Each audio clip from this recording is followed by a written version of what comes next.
Assalamualaikum warahmatullahi wabarakatuh.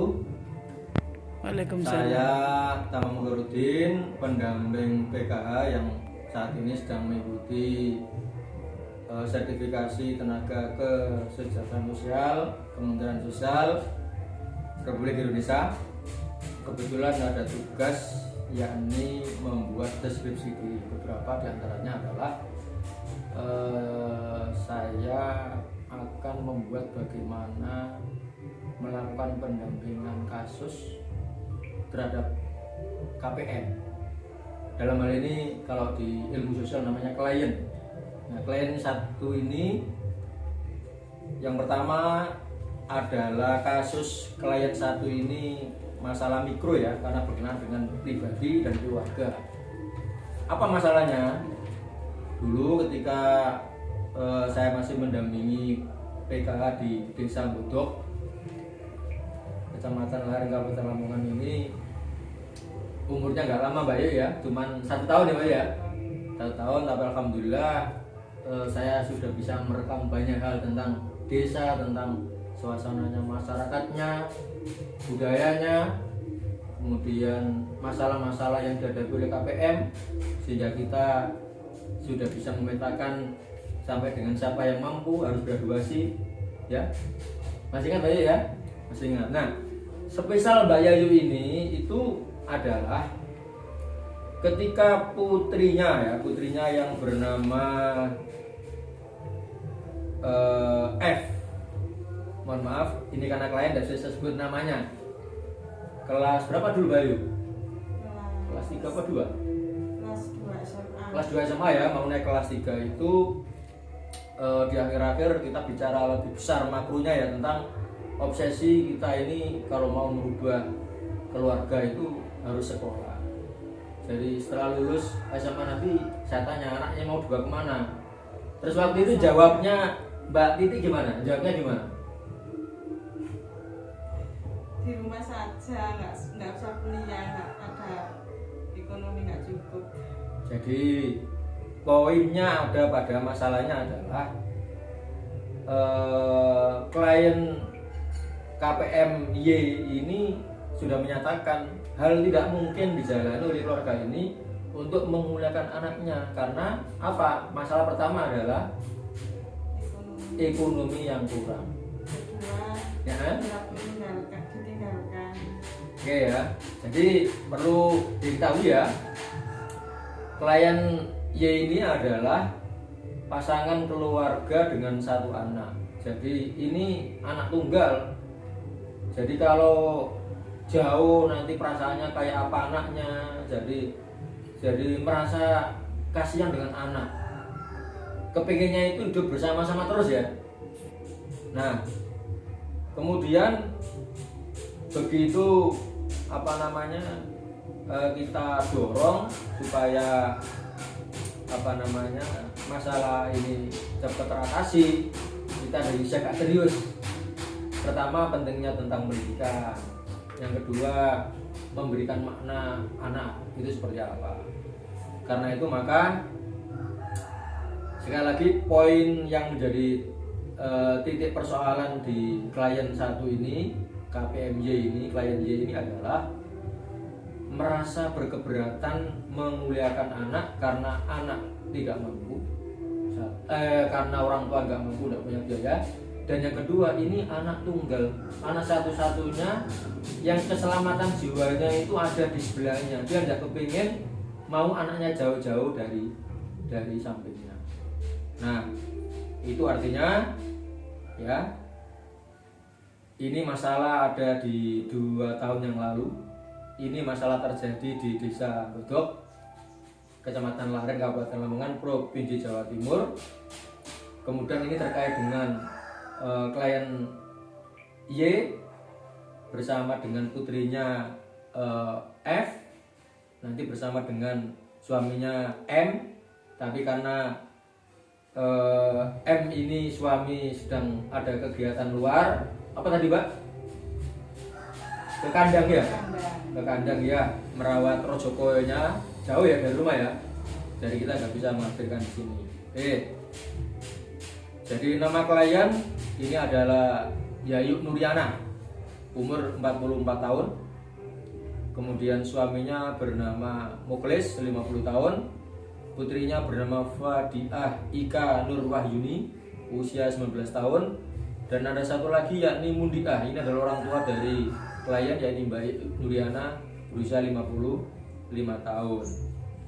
Nah, coba sekarang saya diceritai, Mbak, pekerjaan sehari-hari Mbak Yayu dan suami apa? Pekerjaan sehari-hari saya jadi ibu rumah tangga. Kedua, kadang-kadang pergi ke sawah. Terus apa lagi selain ke sawah? Selain ke sawah, merawat ternak, Ternak apa? ya ayam, Ayam, sapi. Alhamdulillah. Punya berapa ekor ayam? Punya berapa? Nggak terhitung, Pak. Banyak ya berarti ya? Nah, Terus alhamdulillah. sapinya berapa? Pilih Sapinya sendiri ya? Pilih sendiri Nah, dua. alhamdulillah. Oke ya. Terus kalau suami apa kegiatannya? Kegiatannya ya ke sawah, Ke sawah, ambil rumput. sampai rumput. Oke. Tiap hari ya? Ya, Itu sawahnya milih sendiri apa sawah garapan? alhamdulillah milik sendiri. Milik sendiri. Luasnya berapa? Buminya? Kalau dari bumi berapa? 100. Oh, bumi 100. Itu kalau dalam satu kali panen bisa berapa kintal? Bumi 100 itu. Kadang-kadang 4 kintal, 4 kadang-kadang kintal ya? nggak sampai Oh. karena tikus. Iya, 4 kintal itu maksimal ya. Kalau diuangkan sangat kecil ya, teman-teman ya. Juga. Jadi sangat kecil sekali ya. Nah, saya sudah tahu masalah ini pasti berat bagi Mbak Yayu, juga berat bagi adik Fadia, ya. Karena apa? Karena adik Fadia ini kalau saya lihat catatannya ini anak yang pinter, satu, yang kedua berprestasi di sekolahnya, tentu kepengennya ya kuliah. Tapi kan orang tua punya halangan uang, punya halangan psikologi, kepengen selalu dekat dengan anak, maka ini menjadi masalah. Oke. Nah,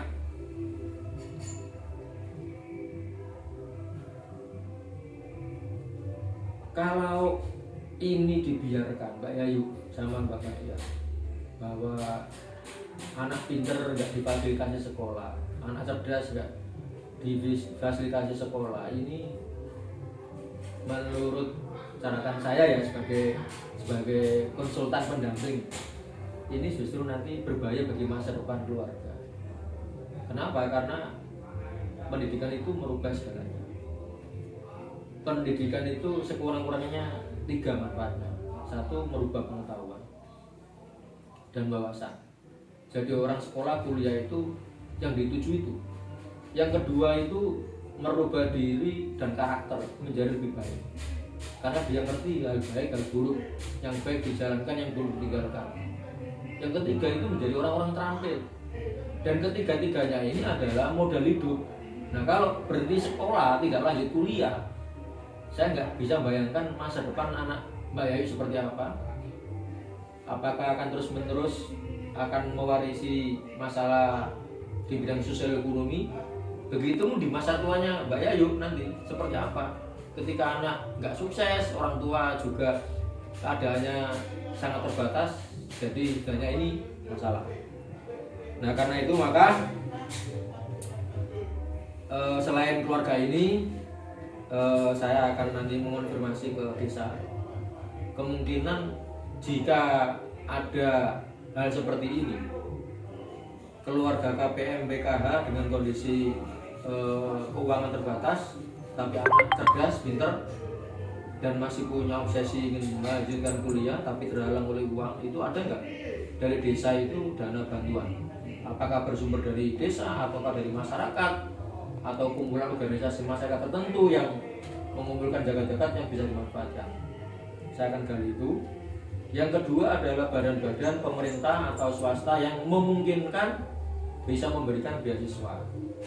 Nah, saya ingin kepada adik Fadiah atau sebelumnya gini, kenapa tiba-tiba Mbak Yayu akhirnya memutuskan ya sudahlah kuliah, ya sudahlah berangkat jauh dari orang tua, kok ternyata pergeserannya kok dari 2 tahun yang lalu dan sekarang Fadiah semester berapa? Semester 3 ya? Oh berarti setahun yang lalu, anggap setahun yang lalu ya, berarti semester 3 ya. Itu berarti kok cepet ya, setahun diselesaikan. Itu gimana ceritanya? Mula-mula anak saya itu pengen kuliah Iya. di Gresik. Iya. Di Gresik itu disuruh bayar uang muka 7 juta. Saya nggak punya uang. Saya suruh dia nunggu daftar lagi di Sidoarjo. Di Sidoarjo langsung tes masuk langsung dapat KIP. Alhamdulillah. Ceritanya dapat KIP itu gimana? Sama cerita apa Mbak? Adik Fadilah yang cerita. Gimana ceritanya ketika mendapatkan KIP? Ceritanya gimana? Ketika dapat KIP itu saya KIP kuliah ya? Ya KIP kuliah. Saya- Jadi pertama di Gresik itu di mana? di UMG. Unmu Gresik. Iya. Karena minta tadi berapa uangnya? 7 juta. Uang daftaran 7 juta. Terus Saya tak mampu. Mbak Yayu udah mampu bayar. Akhirnya Saya suruh daftar lagi di Umsida. daftar lagi di Umsida. Sama-sama Muhammadiyahnya ya, Sama-sama. tapi di Sidoarjo ya. Terus Terus ada persyaratan disuruh minta surat keterangan dari desa. iya, Saya minta ke rumah Pak Kades. iya, Terus minta slip gaji, iya. minta nomor rekening, pajak, Rekening siapa? Rekening listrik, listrik, rekening listrik, pajak, pajak, bangunan, pajak sawah. Terus slip gaji, slip gaji apa? gaji orang tua. Oh, pendapatan per bulan. Per bulan. Iya, terus Dari situlah saya minta-minta di desa, Hmm. kemudian di setorkan ke Umsida. Alhamdulillah dari situ anak saya masuk KIP. Alhamdulillah. Jadi mulai daftar bayar nggak? Nggak pernah bayar. Nggak bayar. Terus ketika UKT bayar nggak? Nggak pernah. Tidak bayar. Apakah setelah dapat KIP kuliah itu adik Fadilah dapat living cost, biaya hidup dalam setiap bulan atau berapa? 6 bulan sekali. Dapat. Berapa setiap bulan dapat berapa? 1 semester dapat berapa? 5.700.000 ya. Jadi ingat ya, KPM PKI yang punya anak pinter-pinter suruh aja kuliah, karena kalau nanti bisa ngurus KIP kuliah dengan yang tadi diceritakan Mbak Yayu, uang nggak jadi hambatan ternyata. Jadi dengan KIP kuliah kita bisa sekolah di negeri, kita bisa sekolah di swasta yang menawarkan KIP kuliah, pendaftaran gratis, UKT gratis, dan disiapkan uang hidup yang dibayarkan ya biaya hidup yang dibayarkan setiap 6 bulan sekali 5.700.000 ya, dan itu nanti sampai dengan kuliah selesai. Itu berapa semester targetnya? Harus selesai 8. Sanksinya kalau 8 nggak selesai apa? Dikembalikan uangnya atau gimana? Jadi 8 semester harus sudah wisuda ya. Jadi 4 tahun harus sudah selesai. Jadi ingat ini ya, orang-orang pinter, anak-anak tidak mampu, dari keluarga tidak mampu, Anda masih punya kesempatan untuk kuliah. Jadi ternyata Mbak Yayu ini sudah bisa mengembangkan agak jauh ya. Jadi pertama tadi apa? Mendefinisikan diri gak mampu, gak mungkin anak bisa kuliah ya, karena ketemuan uang. Yang kedua, anak satu-satunya nanti terancam jiwanya kalau jauh nanti gimana. Jadi itu adalah bagaimana mendefinisikan tentang anak dan keluarga serta pekerjaan orang tua ketidakmampuannya. Tapi semuanya terselesaikan ya, satu persatu ya. Akhirnya gimana? Anak bisa kuliah karena kita punya jaringan, punya ilmu, ya, punya orang yang menuntun, begitu betul ya. Informasi tentang KIP kuliah mulai dari pendaftaran, UKT sampai dengan biaya hidup, sampai dengan wisuda, nanti semuanya gratis. Dan yang berikutnya adalah mendefinisikan tentang anak, bahwa anak itu adalah aset. aset itu milik. Sekaligus investasi tabungan ya, betul ya? Karena itu maka kalau ingin berubah, betul Pak ya? Ingin berubah dan merubah diri keluarga ini melalui anak. Kalau dari baik dan suami mungkin nggak berubah dengan keadaan sekarang ini. Nggak berubah ya, nggak mungkin berubah ya. Jadi perubahan keluarga berharap pada pendidikan anak. Karena itu maka definisi tentang anak tadi, akhirnya anak harus bersama dengan orang tua, itu direlakan ketika anak menuntut ilmu kuliah meskipun jauh di Sidoarjo. Betul begitu Pak ya? Betul ya, alhamdulillah. Jadi jelas ya. Jadi beberapa lembaga tadi ada desa yang terlibat, di situ ada Umsida, kampus di mana anak sekolah yang membantu sampai dengan selesai. Oke.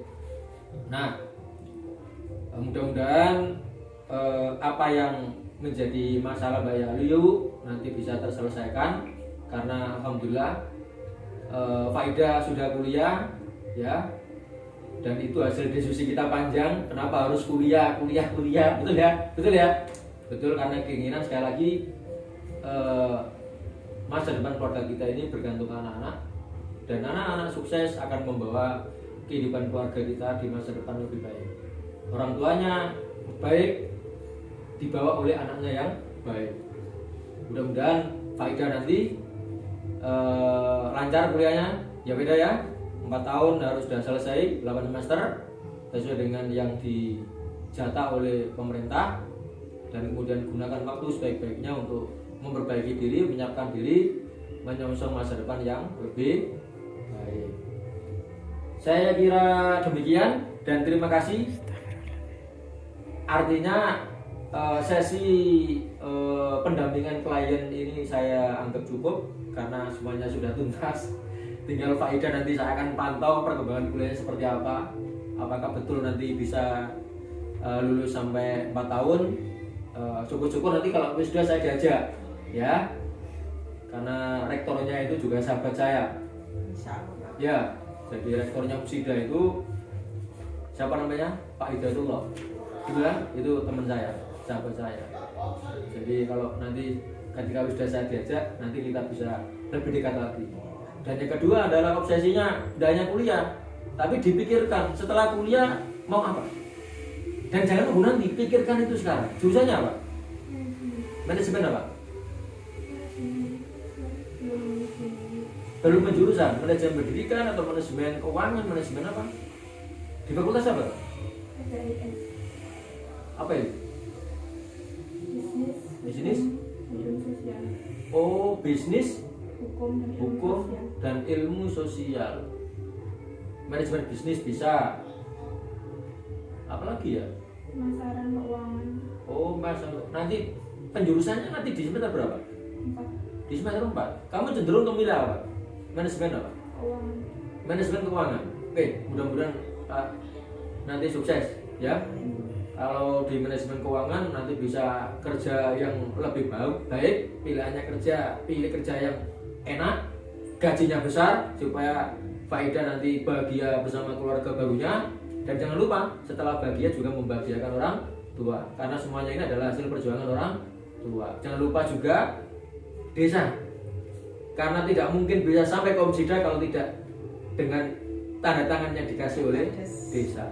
Dan jangan lupa ingat kampus, karena kampus yang mendidik Faida bisa menjadi sekarang dan nanti. Terima kasih dari Godok. Klien 1 kita membuat deskripsi diri untuk klien Y bersama dengan putrinya, dan mohon maaf tidak bisa menghadirkan suaminya karena sedang ada kerja di kandang. Mudah-mudahan apa yang saya sampaikan ini menjadi bahan renungan bersama bagaimana kita sebagai pendamping sosial melakukan pendampingan terhadap klien dan kemudian mengantarkannya sampai dengan titik keberhasilannya, terurai masalahnya, terhadap siapa kita harus berkonsultasi, kepada siapa kita minta pertolongan supaya masalah-masalah nanti bisa diakhiri. Saya Tam Khurudin, terima kasih. Assalamualaikum warahmatullahi wabarakatuh.